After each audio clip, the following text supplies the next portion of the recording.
Assalamualaikum warahmatullahi wabarakatuh.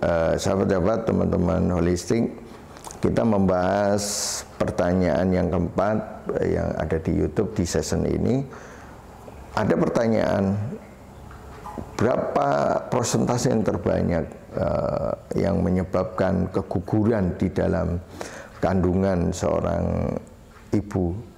Nah, kalau menurut data yang kita temui selama ini, dan selama 20 tahun ini kita temui data, kemudian kita ketemu kasusnya keguguran itu rata-rata satu tubuhnya perempuan itu lemah, defisien.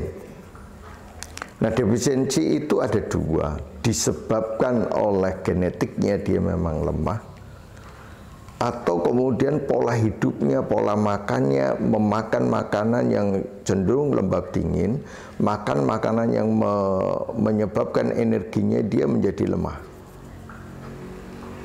Nah, ada lagi orang tidak menyadari bahwa tubuhnya adalah defisien, diciptakan oleh Allah dalam kondisi lemah. Dia tidak paham tentang makanan yang sifatnya hangat, dingin, lembab itu. Hanya dia memakan yang sebenarnya tidak menaikkan energinya dia, sehingga dia mendapatkan tubuh yang selalu kondisi lemah. Itu dua hal ini. Tapi kalau melihat dari kondisi yang ada yang kita temui, hampir sebagian besar karena pola makan orang sekarang itu sudah bergeser, terutama anak-anak muda, ibu-ibu muda, itu berasal dari generasi, ya di bawah saya terutama itu, ya generasi saya, di bawahnya lagi, itu pergeserannya luar biasa. Karena mereka menjumpai makanan-makanan yang instan, makanan yang enak, enak di mulut, disukai, tapi tidak memenuhi kebutuhan gizinya dia.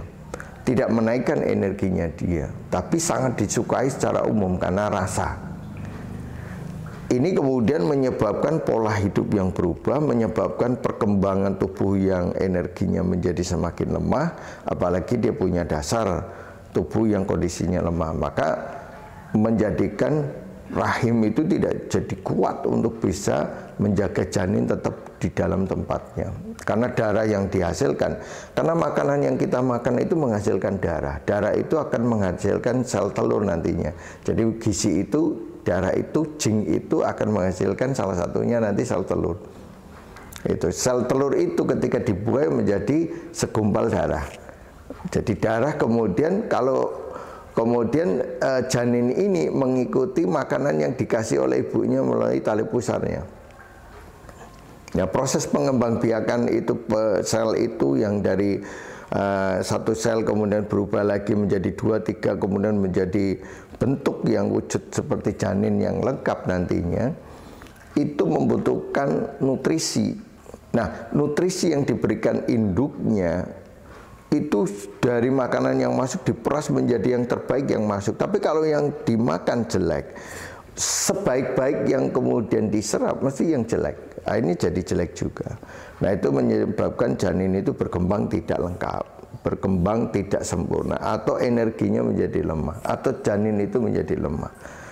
Tubuhnya ibunya lemah, janin itu menjadi lemah, maka dia tidak bisa melekat kuat, mudah terkena emosi. Misalnya ada emosi yang mempengaruhi tubuhnya, itu akan mempengaruhi janin. Karena emosi ibunya itu akan nyalur kepada anaknya, anaknya jadi gelisah.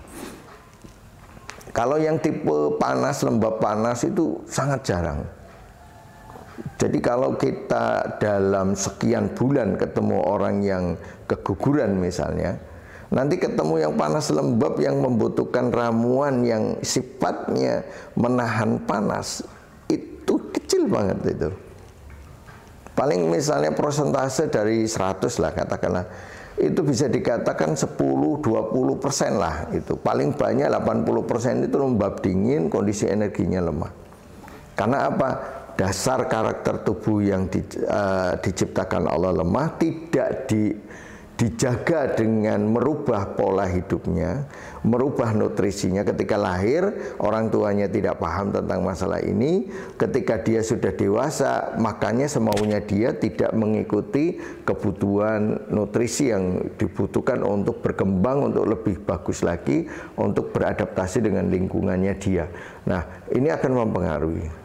Makanya pemahaman tentang makanan-makanan yang disesuaikan dengan tubuh, disesuaikan dengan cuaca itu harus lebih ditingkatkan lagi.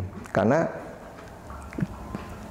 anak yang dititipkan kepada kita itu amanah. Jadi amanah harus dijaga. Maka seorang ibu yang sedang hamil, kemudian makannya ngawur, tidak sesuai dengan kebutuhan bakal janin ini menjadi janin yang kuat, maka dia akan bertanggung jawab di hadapan Allah terhadap persoalan yang dia kerjakan. Kelihatan sepele, saya malas makan kok, saya ini ketika dia kemudian menghantam, saya malas makan tapi saya harus makan ini, kenapa? Ini titipan Allah, itu pahalanya luar biasa. Dalam kondisi terpaksa dia akan mendapatkan pahala yang luar biasa, karena malas makan, dia harus makan karena ada titipan yang Allah berikan pada dia. Apalagi di titipan ini sebagai kaum muslimin, ini adalah sebagai generasi yang akan memperbaiki nanti dia niatkan untuk memperbaiki kehidupan yang akan datang. Itu masa-masa yang akan datang akan mewarnai Islam di masa yang akan datang. Maka itu menjadi ibadah bagi dia dan menjadi nilai yang sangat besar bagi dia. Karena ini titipan. Makanya dia akan sadar betul apa yang harus dikerjakan.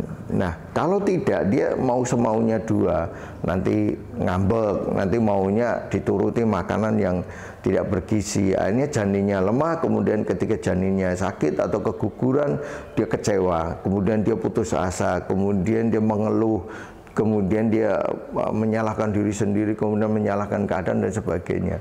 Kalau tidak mendolimi suatu kaum, kecuali kaum itu mendolimi diri sendiri. Allah tidak mendolimi seseorang kecuali orang itu mendolimi diri sendiri. Jadi ini yang harus dipahami dalam konteks keguguran tadi itu. Hampir sebagian besar yang kita temui dari data ini seluruh Indonesia, dari seluruh teman-teman terapis yang kita kumpulkan di dalam satu grup itu, hampir sebagian besar, katakanlah 80%, bahkan bisa sampai 90% itu kasusnya adalah defisien, kalau enggak lembab dingin. Itu seperti itu.